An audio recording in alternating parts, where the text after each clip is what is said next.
Kain tayo, mga kapanay. Tingnan nyo, oh, ang dami-dami nito. Hindi na ako magpaplato. Kaya ko natin lantakan lahat. Echos daw. Tingnan nyo, isang buong manok ito. Ewan ko kung ano tawag sa luto na ito. Binili lang to ng bayaw ko. Tapos may kanin na siyang kasama. Tinatanong ko kung magkano. Ay, sabihin sa akin kung magkano. Akala siguro babayaran ko pagka sinabi niya presyo. Hindi ko alam, sabi niya. Sabi ko, meron bang bumibili na hindi alam ang presyo? Sabi ko. Tapos ay, tumatawa lang. Ayaw pabayaran mo, kaya ayaw sabihin yung presyo. Isang buo siyang manok ko, ang laki. Sabi ko, kumuha lang siya ng kalahati. Tingnan niyo, may bawas na kalahati. Yun lang ang kinuha niya, binigay na sa akin lahat. Sabi ko, bigyan mo yung mga biyanan ko ba? Kumain na daw, kaya ayaw. Kaya ayan. Mga anak ko rin kakakain, mamaya daw sila. Kaya mauna na tayo, ha? Tikman natin kung ano naman ang lasa. Nakikita niyo ba, puro sili, oh. Tingnan nyo, oh. Puro sili. Nakikita nyo, ano? Huwag natin kainin yung hita. Paborito ni Usman yan, eh. Dito tayo sa leeg. Paborito naman to ni Marian. Huwag natin din kainin yan. Pakpak tayo, pakpak. May kasama rin pala siyang raita.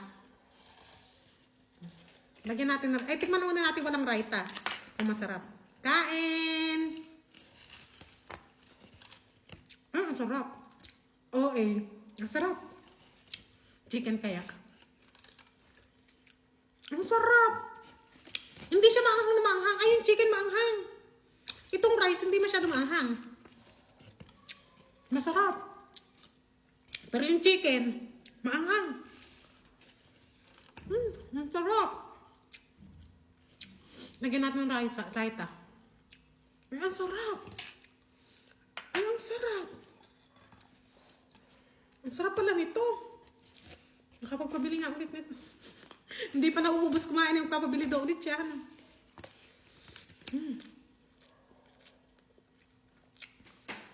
Ang sarap. Ang sarap ng kanin.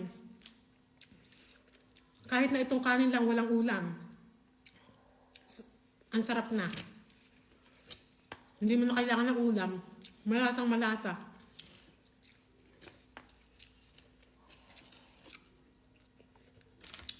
May ano, may pasas, ubas na tuyo. Ang sarap. Anong luto kaya ito? Ang sarap. Hindi ko pala natanong. Ayaw kasi sabihin sa akin eh. Ang sarap. Bagong bukas daw ito na kainan dito sa lugar namin eh.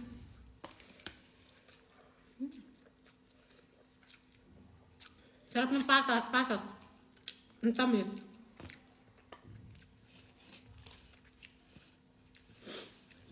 Tapos, habang naghihintay kami, 10 minutes daw, o 10 minutes ba, o 5 minutes kami maghihintay po.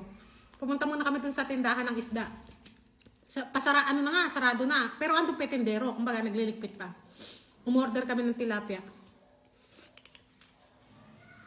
10 kilo pina-order ko.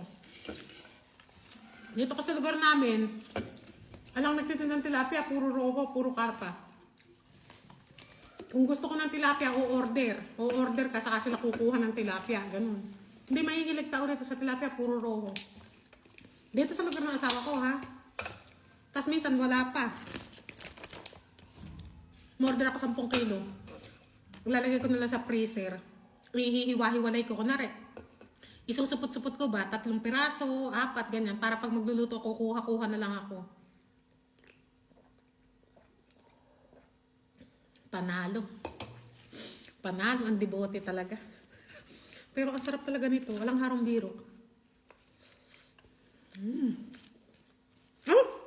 Ba't kinain ko itong hita? Kay Usman nga pala yun.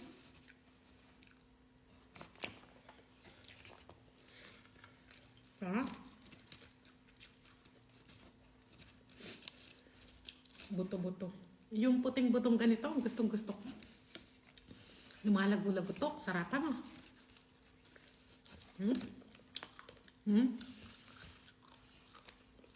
Sarap.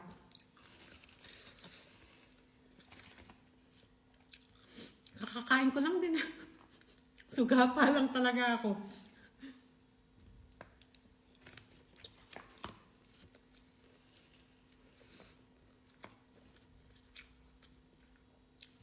Sarap.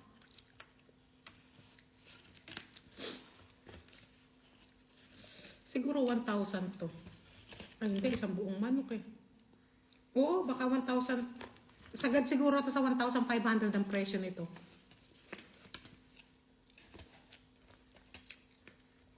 $300 sa pesos. Ganun. Ang sarap. Grabe.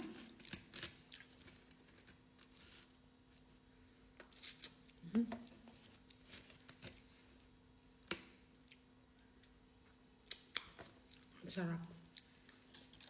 Grabe ang sili, oh. Kikita nyo ba, oh? Mga buto ng sili, oh. Ang anghang nitong chicken.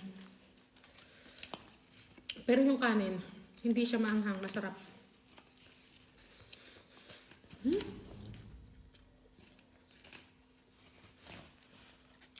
Kakain na ba kayo? Kumain na rin kayo dyan. Ano ba ulam nyo?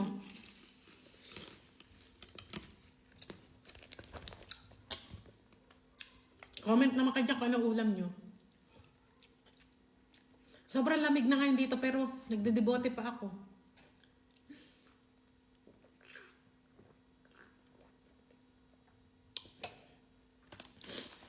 Binilan ako dito ng... Bumili ba ako nito? Siguro nahihiya sa akin.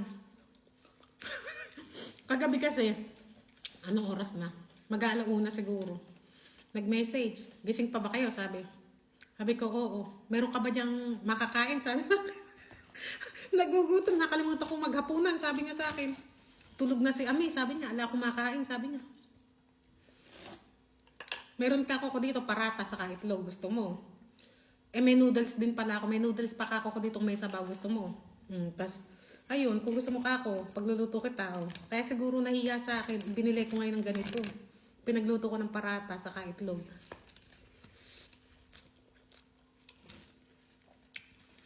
Tapos, pati kami ng mga anak ko, kumain na rin. Nagluto na rin ako sa mga bata. Matutulog na sana kami eh. Kumain pa kami ng alas sa oras.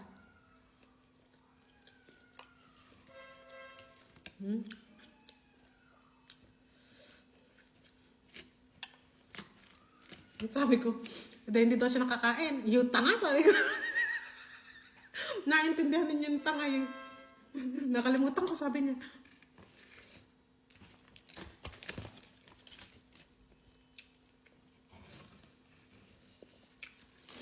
Sarap.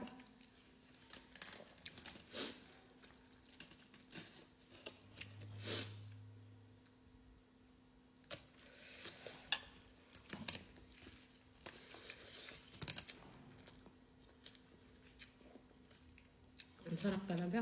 Sumasayaw-sayaw pa. Ang sarap pala nito talaga. Yung mga lutong kanin na ganito, isa ito sa nasarapan ko. Meron pa akong isang nasarapan na lutong ganito eh. Afghani pulaw daw tawag doon. Ang sarap din nun. Yung may carrots, may kung ano-ano rin. May mga mani-mani, tas may carrots. Ang sarap din ng rice na yun. Try nyo. Pag kumain kayo sa restaurant, Afghani rice. Tanong nyo, Afghani pulaw kamo. Ang sarap din nun. Saka ito. Masarap din to. Ay, tatanong ko sa bayo ko kung ano tawag dito. Tapos pag i-upload ko, ilalagay ko na lang kung ano tawag dito. Ang sarap. Kaya nga lang, maanghang. Maanghang yung chicken talaga. Tumutuloy si Pongko. O, hindi. Ano ko na? Tama na to at tandaan ko na kanain. I-off ko na yung cam. Pero kakain pa rin ako. Baka sabihin nyo, ang lakas mo kumain, madam. Hindi ka na tumigil. Kaya i-off ko na yung cam. Tapos, saka na lang ulit ako kakain.